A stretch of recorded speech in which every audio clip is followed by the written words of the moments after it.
Gotta say hi to Jason in Arizona. Jason, what's up? Hey, how you doing? Hey.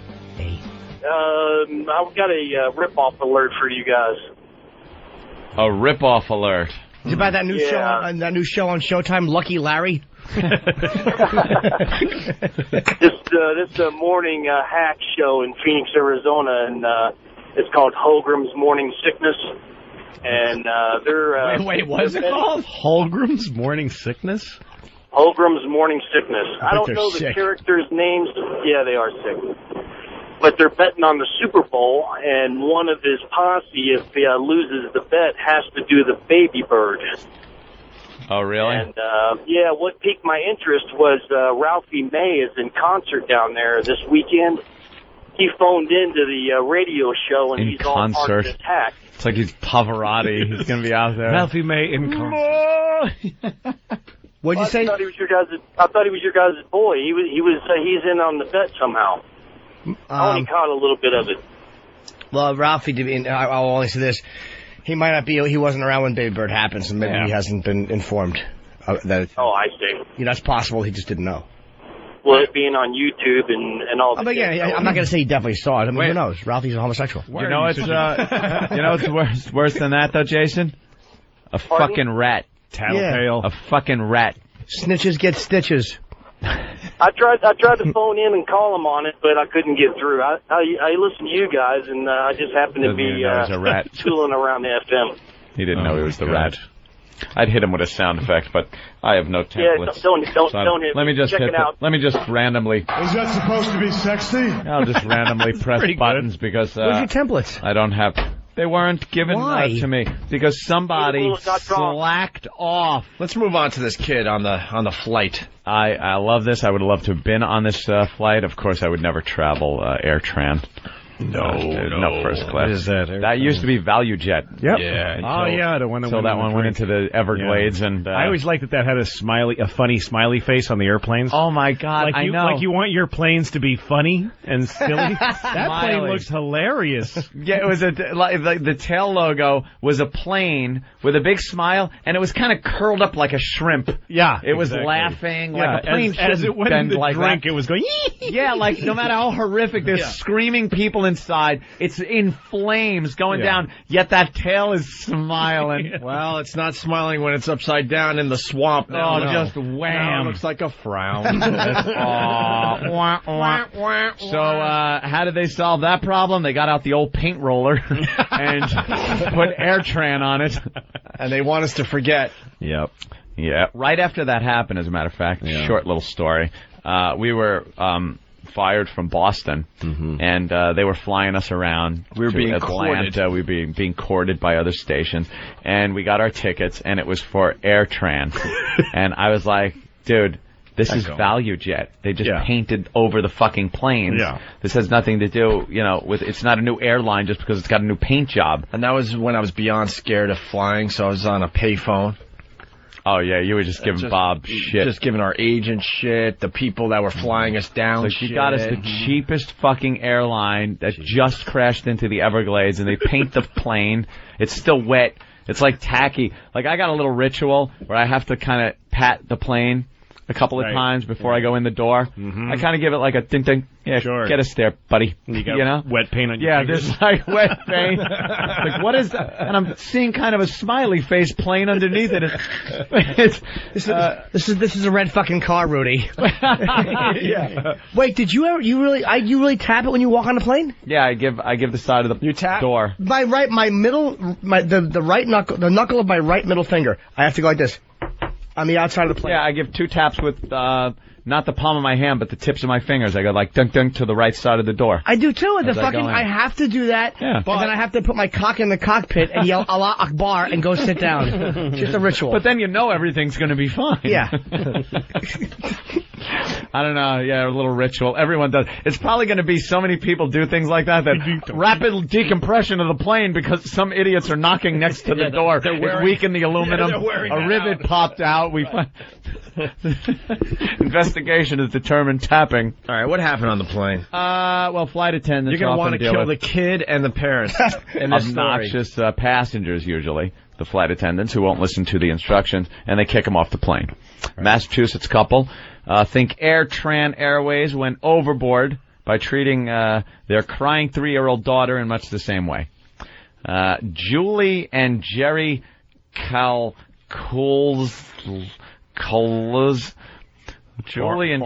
Julie and Jerry Foreign. Yes, exactly.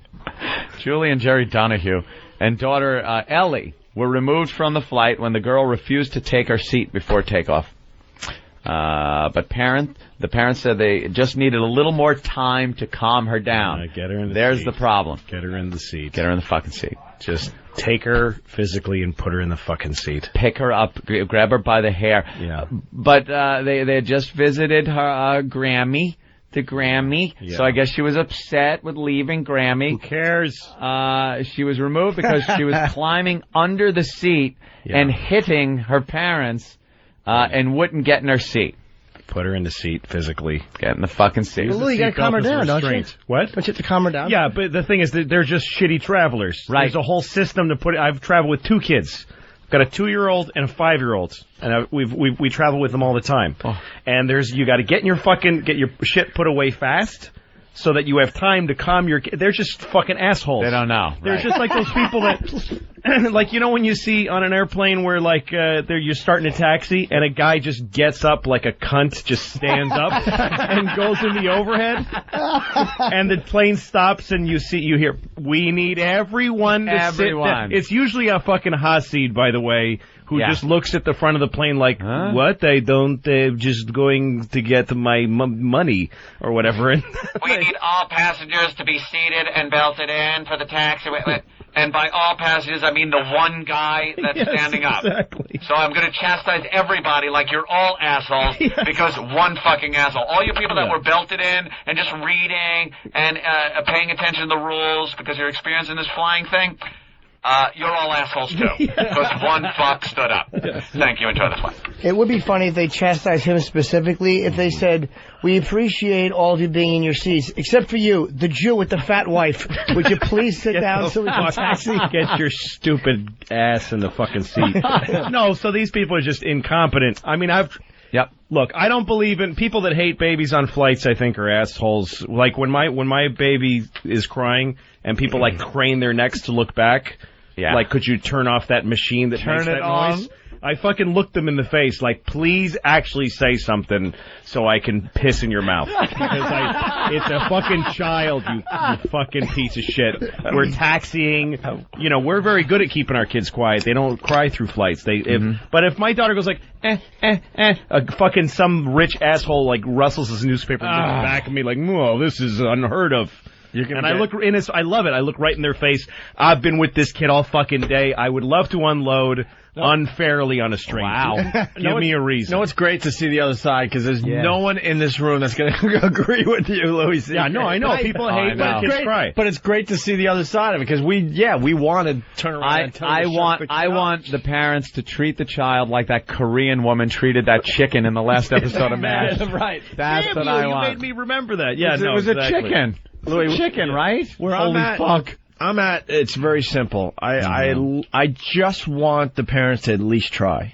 That's the thing. That's all I want in my world. I get frustrated. They're still crying, but at least try to do something. And for the 4 hours, break your fucking parent rules. Like if there's no candy allowed before dinner and the kid's crying for candy, fucking send him into diabetic shock. No, you're absolutely right, and they should have kicked them off. If the kid is not in his fucking seat, if he's a liability, fucking kick the whole family off. Right. Absolutely. And they did. They should have. Yes, just the kid. And make the parents fly. Standing there on the empty jetway, you just see him like crawling dangerously close to the edge. Yeah. No, most parents are fucking idiots, and I hate parents on airplanes that don't. Like, I saw this guy flying with his daughter, and she's crying, and he's a guy, so he just sits back does it. All he has to do is hold her for a second. Right. Won't do it. Why the fuck? And a mother I saw once is feeding Mountain Dew and M&Ms to her fucking There you kid, go. whose face is purple with sugar rage by the end of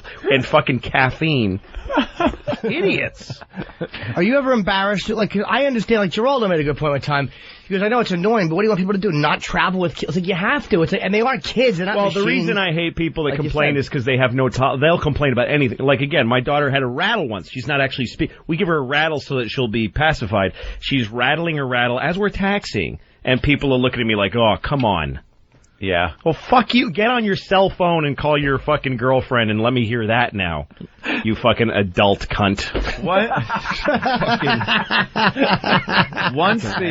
Once the engines really crank up, it's really hard to hear anything around you anyway. Yeah. But it is that when you're boarding, the taxiing, when you get a kid crying, it's not. I won't do the turnaround. I won't. But my shoulders go up. Sure. And that sound, I'm like, I can't take baby crying sound. Right. To me, it's the old nails on the blackboard. Sure. But, you know what is good now? iPods.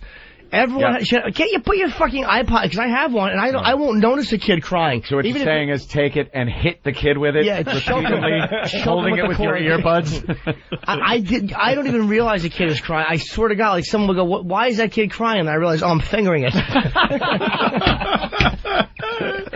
Uh-oh, here comes Bill Donahue. Before you finish the story, Eric in Colorado, this just sounds completely insane. Eric, what's up? Yeah, hey guys. Hey. Hey, a couple of years ago, my wife and I were flying out of Denver, and this guy kept standing up on the plane, and the stewardess told him twice to sit down. On the third time, he was standing, the cockpit door was open, and this was before 9/11.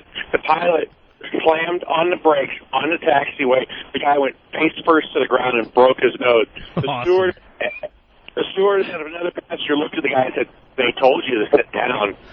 Why would he keep standing? What? Yeah, I've seen that so many times. By the way, Craig is just stupid. Yeah. Why? What? Yeah, and Sam jumped up and started pointing like, this Craig right here. Sam can't wait to get in the middle of this. What happened? Well, I would have never went. The phone said in mid-flight the pilot jammed on the brakes. Right, mid-flight. So that's why we went to the phone call thinking it'd be, we could point out how stupid this guy is. Like, I can understand if the pilot wants to, like, hit the air brakes and put the engines into reverse at 35,000 Top feet. Gun. Yeah, like that. Let him pass me. Let him pass me. And but do you really want a pilot that's that into fucking someone up? No. That he's just going to stop the plane? No. We're going to do a barrel roll now and then gonna knock this guy's head off the fucking roof. Craig's having a tough day. He's learning the ropes. He's learning the ropes. We have roofs. The story continues. There's rules. She climbed under the seat, wouldn't get out. Said they were following FAA rules that children aged 2 and above have to have their own seat and be wearing a seatbelt. The flight was already delayed 15 minutes. And in fairness to the other 112 passengers on the plane, the crew made an operational decision to remove the family. Good for them. We were giving an opportunity to hold her, console her, or anything. Weren't given, sorry. Ellie was sitting in front of our seat crying. The attendant motioned to a seat and asked if we purchased it for her. They had paid for the seat. Jerry said, another attendant, yes. Big problem here is that it sounds from what they're saying that the little girl was sitting by herself and the parents were sitting together behind her. Yeah, what's that about? Yeah, because parents that do this fucking are the worst. That they put their kid, if there's 2 parents and a kid traveling. Yeah. Like I sat next to some little girl on the flight here from LA recently. Her parents are sitting together eating and having a great time. I'm fucking raising their kid. Oh my God. You're raising the kid. I'm helping her with her juice. I'm listening to her fucking cunty little stories. about her grandma. I don't want to hear any of it. Why, they weren't good She's stories? do you want to play my Game Boy? No, I got fucking work to do. I'm trying to watch softcore porn on my fucking DVD player. And Mom and Dad are canoodling. Or they're having a great time on the other seat having fucking margaritas and shit. Another cocktail here, please. Yeah. No, they're That's because that's why she's crawling under the seat to get to her parents. Oh, Because they're not sitting with her. It should have been the mom and the kid, or the dad and the kid, and then the one parent. And the reason I'll tell you why that didn't happen is because the parents fought. I'm not sitting with her. No, I fucking sat with her on the way to Grandma's. Oh, well, let's just make that stranger sit with them. Louis C.K. Yeah, I've seen his act. Yeah, fucking assholes. You want to say They should have something been to thrown parents? off the plane while it was in flight. They should have been thrown off from 30,000 feet. Goldfinger right through the window. You're the type that would say something, though. You want to say something to the parents sometimes? I would, if they were there, I would, especially if there was a problem and it was holding up the plane. I think I would have said, I'm sure. why isn't she sitting with you? You guys stink. I hate you. I'm sure people were just mumbling, fucking people. Yeah. I bet they got applause. I hope they got applause when they kicked them off. Her cunty little stories. She's one. They told the family, you need to get her in control and in her seat. The couple told the attendant they were trying. Julie said she asked the attendants if Ellie could sit on her lap, but they said no. The family flew home the next day. Wait a minute. Were there 3 seats and she was in... There might have been 3 seats together. Well, what they're saying there is that we're trying to get that she was... What was the one sentence back? That she was in front of them. Yeah, it's seat in it's front like, of us. She wouldn't get into her seat. They were... she was like under the seat. I think but then right before... crawling... No, she was sitting in front of the parents. I think they mean like on the floor in front of them. Like say it's parent, empty seat, parent. I think the kid just crawled out of her seat and was sitting on the floor in front of her parents. She was climbing under the seat and hitting her parents and wouldn't get in her seat. And then what's the next thing? After children under 2 and above must have their own seat and be wearing a seatbelt upon takeoff. And then the flight was delayed 15 minutes. Yeah. In fairness to the other passengers, they were removed. We weren't given an opportunity to hold her, console her, or anything. Ellie was sitting in front of our seat crying. Oh, so you're saying she's sitting on the floor? Maybe she was on the floor, like where you put your little fucking I am enjoying my anger. I'm sticking with my story. You stick with your story. It makes it a lot more fun. We got a guy that looks like he was on the flight. Larry in Florida. What's up? Hi, Larry.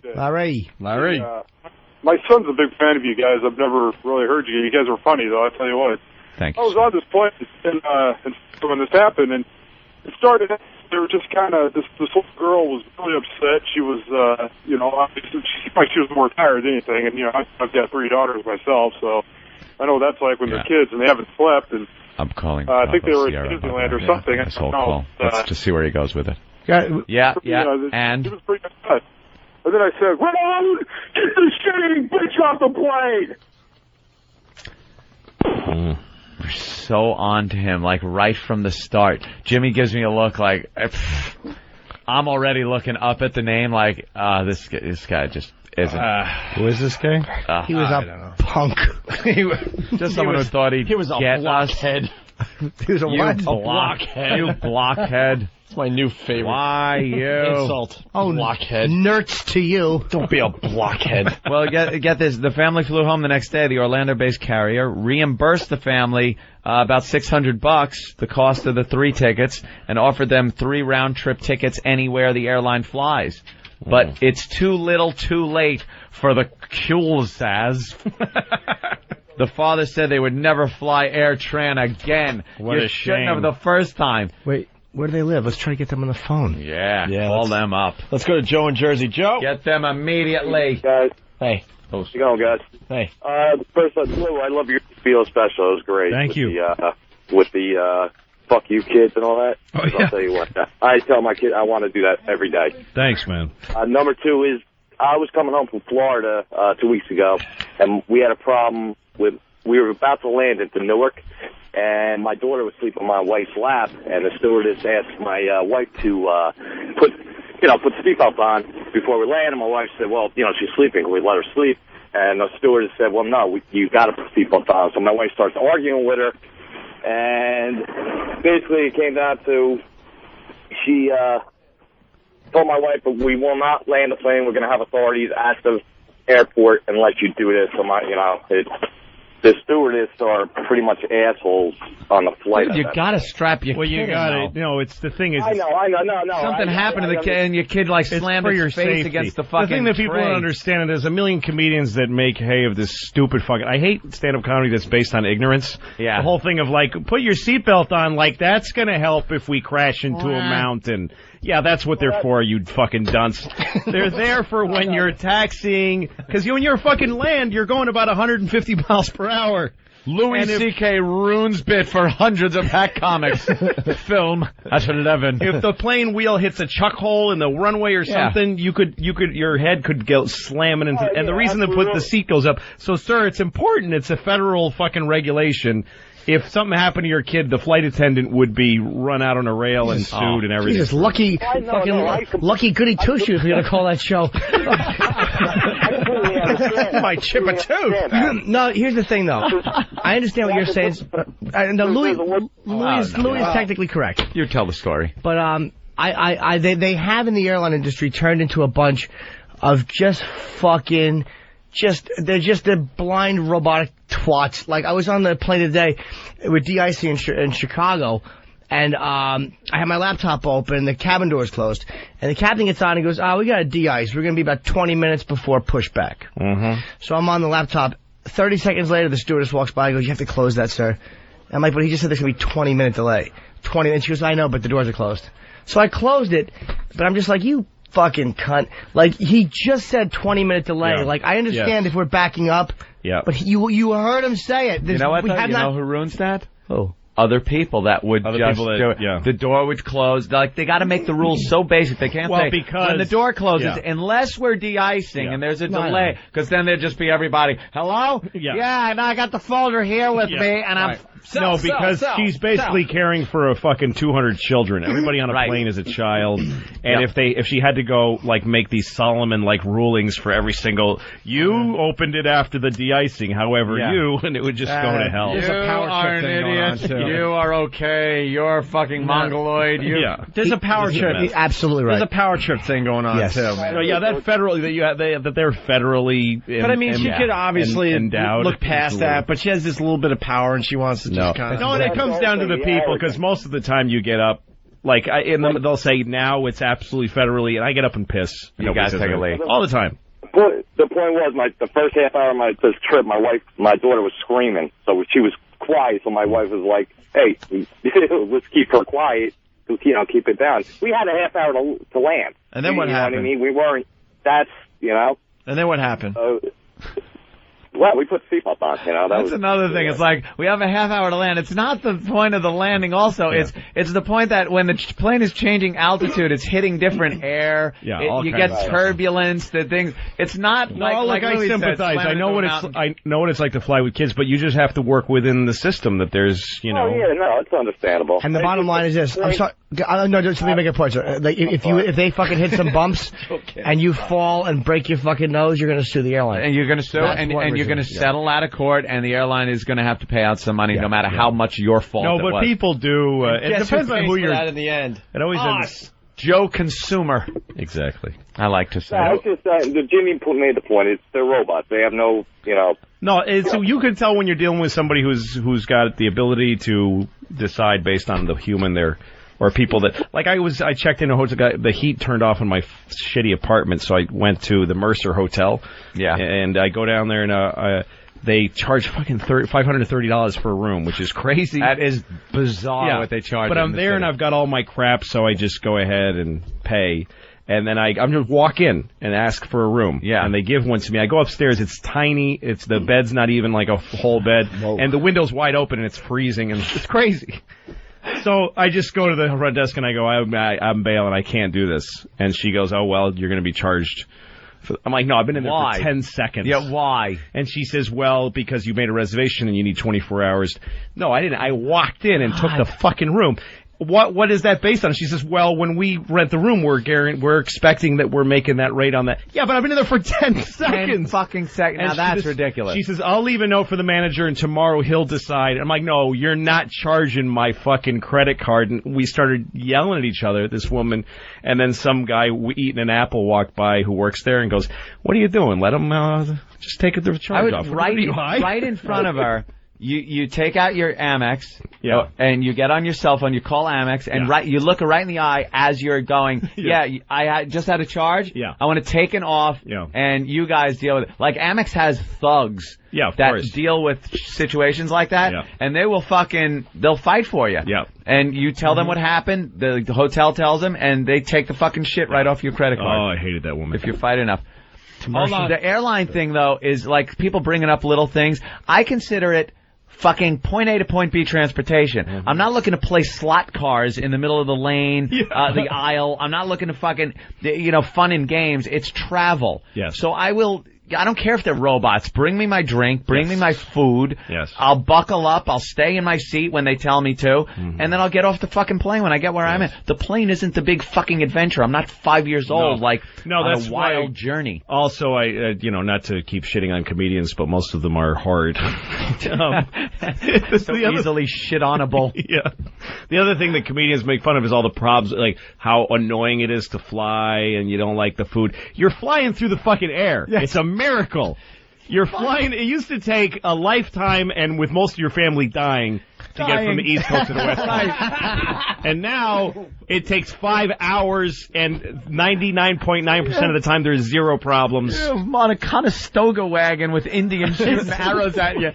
And these motherfuckers are upset. I had to put my belt on. You're hurtling through the fucking cosmos at 500 miles an hour. Yeah, and the captain was so boring on the thing. Yeah, well, he has an amazing skill.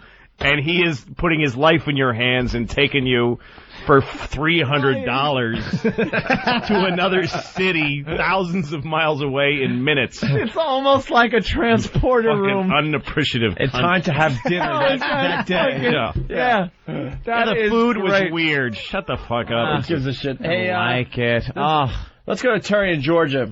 Has a problem with Louis C.K. Take your shit with you, too. It's not just you. No. It's bags of your shit, too. Yeah, exactly. Terry. Louis, you're such a cock. What are you doing sticking up for these flying whores?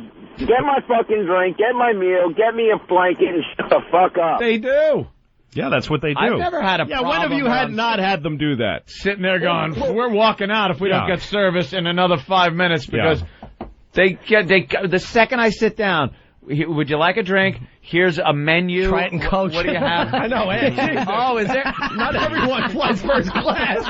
Let me tell you something. A menu. I was under the impression I was flying a fucking 8-foot wide plane, 8-foot long plane. He's losing touch. Oh my God. I thought all planes only had 5 rows. How much people in coach must hate it when it's like, when they make those announcements, please put your seat up in your tray table. Those of you flying in first class, please let your hooker take the dick out of your mouth.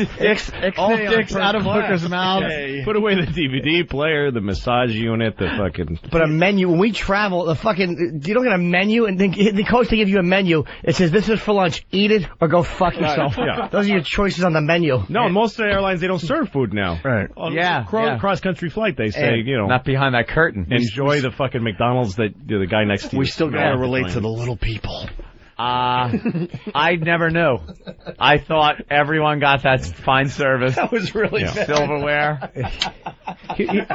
He was commenting on the flight attendants. But that's what they do. They do bring you. Yeah, they do bring you your shit, and they do shut the fuck up. Never had a problem with them. And then but there's no way there's anything worse than being a flight attendant. I don't think that ever you have to fucking care for these idiots that you're definitely better than as a person. Yeah. No, but when I'm talking about the robots, it's not like them following those federal regulations. Yeah. It's like when my girlfriend and I were flying, and we had our seats together, we booked them together, and all of a sudden they were different. So I go up to the lady at the desk, and I go, we were booked together. Yeah. Why are we separated on the plane now? And she goes, oh, well, they changed aircraft. And I'm like, well, I fly a lot. And it's a 757-300. The other plane was a 757-300, so why would they swap out for similar aircraft? And she goes, I don't know why, they just do that sometimes. And I'm like, you fucking genderless fucking bag of shit. Look into it. That's the company line. Don't lie to me. I fly too much, you fucking pig. That's what bugs me. Yeah. Not when they make you sick because you're hitting turbulence. Oh, listen, I deal with plenty of pieces of shit. When they separate people like based on race, I agree with that too. All right, let's step aside. I have to tinkle, Opie. Yeah, that's why. Can I just say one thing quickly? Yes. I was on a plane and there was a foreign flight attendant, like from Italy or something, a really weird lady with a European accent, and she said to this couple with kids, you have to separate. There are rules about having too many children in one row because of how many masks there are. Oh, right, because you have to assist the... Yeah, so she says, there are not enough masks for the children, and so if there's a problem, that one child will not survive. She told him that? Wow, that is great. That's wonderful. Fuck you, lady. I'll rip the oxygen mask off your face and put it on my own kids. No kidding. No, I mean, I'm going on the road all year. This year is a road year. My wife and I made a deal that I'm going to go. It's going to be 2 weeks on, 1 week off all year. Does she want you gone or she wants you home? She wants me gone, and we need the money, and I want to do another special this year, so I'm building another. Wait, 2 weeks on, 1 week off? Yeah, so I'm going to be on the road all year long. How lucky are you? I know. Don't have to deal with the screaming kids. I can't wait. Wow. I go on the road well too. Like I have the club pay. Like I have them pick me a really nice hotel, like the best one in town. I pay for it, but I have them take it out of my check. And it's all fuck my wife stuff. It's all when I go on the road, I stay at the fucking Ritz, and it's like half my check. But fuck her. That's why. So many things are motivated, I think, in the world by fuck my wife. I really think like there was a guy in Egypt and his wife, don't make pyramids, and he's like, fuck you, I'm making them. That's where I swear that motivated that. But no, I do. I go nice on the road. Yeah. I pay. It's not, I'm not a star. Nobody lets me have that. They're not But paying my for wife you, doesn't bother looking at the books and seeing she doesn't, it's a way to hide. You've got to keep yourself rested and comfortable. Yeah. Yeah, but not at the Ritz. I literally stay at the Ritz. Do you order room service? Of course. That's like the best. I rent a Jaguar. What else in DC? I always rent a Jaguar if it's available. Oh my Just God! because I'm an asshole. And then I fly first class and I stay at the Ritz. It takes a huge amount of my check, but my wife doesn't. Because it's not like it's coming off our Visa bill. I have the club pay for it, which is also bad for my taxes. It's really dumb. Yeah, because you could write all that shit off. But it's because at home I gotta fight for everything I want. I have no fucking. I don't have like a proper office in our house. Like there's nothing that is my comfort is the last priority of our family. It's our kids, the poor tired mom who works so hard to raise the kids, and I can go fuck myself. But on the road, I'm like, fuck everyone. I am the president of the United States. The Jaguar and the Ritz in first. Fuck you. If there's no Ritz, I stay at the presidential suite at whatever fucking shithole I'm staying at. That's the kind of, I'm such an asshole. That's wonderful. The greatest.